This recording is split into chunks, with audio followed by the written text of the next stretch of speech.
Hello everybody and welcome to another video. Now today I want to talk about children and gambling, specifically here in the UK, but I'm sure this will apply to elsewhere in the world. I'll start by telling you about my experiences of gambling as a child. Now I was first introduced to gambling in some way, shape or form from quite a young age. When I was a kid, we used to go to the seaside on weekends as a family, and I used to play on the 2p fruit machines. Back then that was kind of, that was kind of the limit of the jackpot really, but it meant you could play them on 2p a go, £2 jackpot, from quite a young age. For those who feel nostalgic amongst us and have an interest in fruit machines, this would have been your Blue Streak era, Test Pilot, Fruit Cracker, all that sort of thing, that sort of era of Barcrests and BWBs and things like that. Anyway, I used to play those, and we used to go down as a family. I used to get maybe 50p or a pound maybe, which I'd change into 10p's, and I'd play the fruit machines. Now this obviously was my introduction to gambling, and actually my introduction to fruit machines and automated gambling machines as a whole, which maybe later did lead me into the start of my addiction. I will hold my parents not remotely accountable for this, because ultimately, they weren't to know what this would lead to, and this was seen back then as a relatively harmless thing. The fact that kids were allowed to play these machines.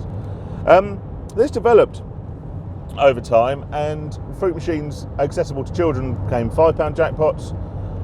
But then the higher jackpot stuff always get kept behind an adult, basically an adult facade, an adult barrier. The arcades went from being relatively open places to having very definite family areas where the kids could play, video games and these £5 fruit machines, and the adult areas where the jackpots kept creeping up and up and up from what, 8, 10, 15, 25, 70, £100, £500 jackpots. So they've kept up consistently, but on the surface of it, it would seem that the family side, the child side, has got a lot better. If you go to a holiday park now, I tend to, not so much now because you just become a teenager, but for many years, my wife and my stepdaughter went to BUTLIN'S, and over the last sort of 5 or 6 years we went, I noticed the disappearance of fruit machines in the sort of family, the under 18 areas. You got less of these cash fruit machines available for young people to play. Now, I think encouraging young people to gamble is obviously very, very dangerous, because it's whether or not the monetary values are significant, it becomes a mindset. It becomes, it could potentially form an addiction on dopamine and on the actual act of gambling, rather than on the sort of monetary side altogether. However, whilst it seems on the surface a good thing, I think something that's far, far more insidious has crept in relatively under the radar.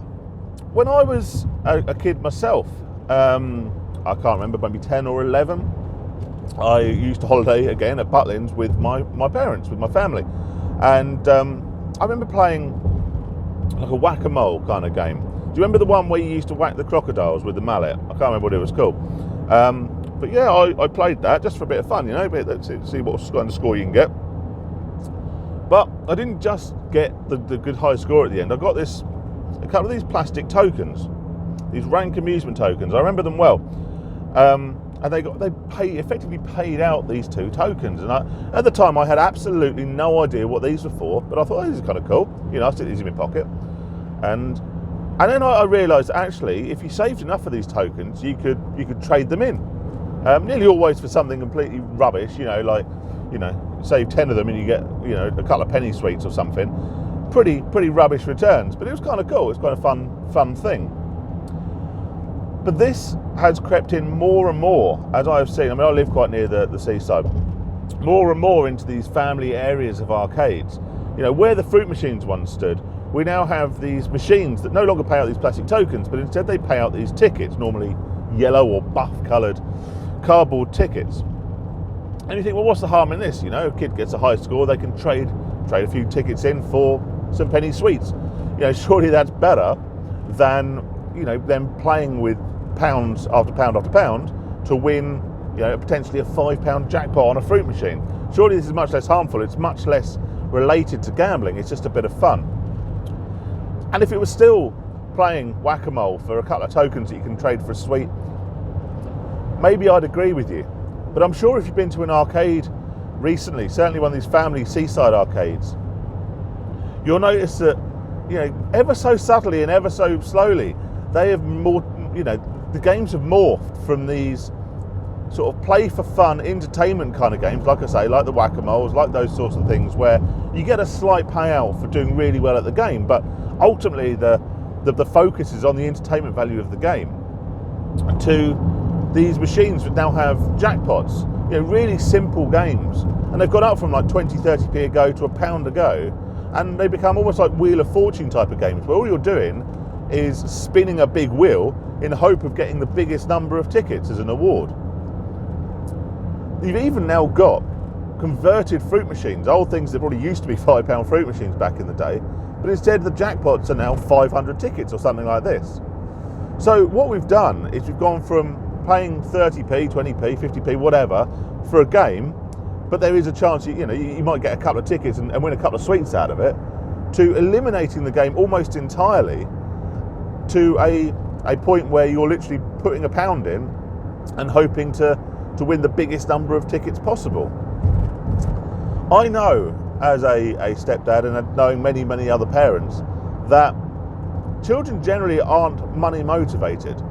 They're not interested in money, but what they are interested in is what they can do with that money. We all know that most of the time, with a few exceptions, most of the time, you give a child money, be it for their birthday, be it for Christmas, or their pocket money or whatever. What they want to do is they want to know how quickly they can spend it, how quickly they can get that money out of their pocket and turn it into something tangible that they want to use. Basically, kids seek that instant gratification from money, which we as adults have kind of learned, apart from maybe us gamblers, to not seek, because we know that money needs to be saved for sometimes significantly more important things. So when these ticket redemption shops no longer just give you a few penny sweets for your tickets, so rather than trading your 10 tokens in and getting a couple of refresher chews, if you save like 15,000 tickets, you can now get an Xbox. So going from that, the potential of winning some sweets, or maybe one of those snap wristbands or something, to the potential to win an Xbox or a mountain bike, or all these things that maybe kids really want to win, and the game's going from being all about the game to basically gambling machines where you pay £1 and you spin a big wheel and hope you land on the jackpot of thousands of tickets. You've actually upped the stakes. You've upped the stakes, you've upped the prizes, you've massively increased the gambling element, and all under the radar. And the great thing about this is they're not subject to the same regulation. And what they can do is they can make these games look really kid-friendly, bright colours, cartoon characters, real, fun sound effects and lights and all the rest of it. But what you've done is you've just increased the stakes and prizes of fundamentally gambling machines, which now have absolutely no legislation, no restriction around their use. And instead of promising a kid, well, you might be able to win £5 coins, which, may or may not mean an awful lot to a child, it's now, well, go and, if you play this game enough, you can get the Xbox. Maybe that Xbox that you won't be able to ever afford or save up for from your pocket money. Maybe the Xbox that your parents have told you time and time again you can't have because they can't afford it. Well, why not play these games? Go and badger your parents for a couple of quid. You can play these games. You never know. You hit that ticket jackpot, and you can win that Xbox. It's crazy. It's absolutely crazy. It is gambling by any other name, but it's more dangerous because it's not called gambling. It's called entertainment. It's called games. It's called child-friendly entertainment. It's incredibly dangerous, and I think look, there's loads of areas we need increased legislation on gambling in, right? We talk about them all the time. FOBTs, online casinos, really, really dangerous for adults. They really are. And I think increased legislation is very, very much important. But let's look first at the source of these gambling, these gambling problems. Would I have developed a gambling problem in my adulthood had I not played fruit machines as a child? It's very possible. But it certainly would have been less likely And now we're, like I say, we're telling kids that they can win things that are otherwise unaffordable to them if they take their risks by playing these games, purely games of chance.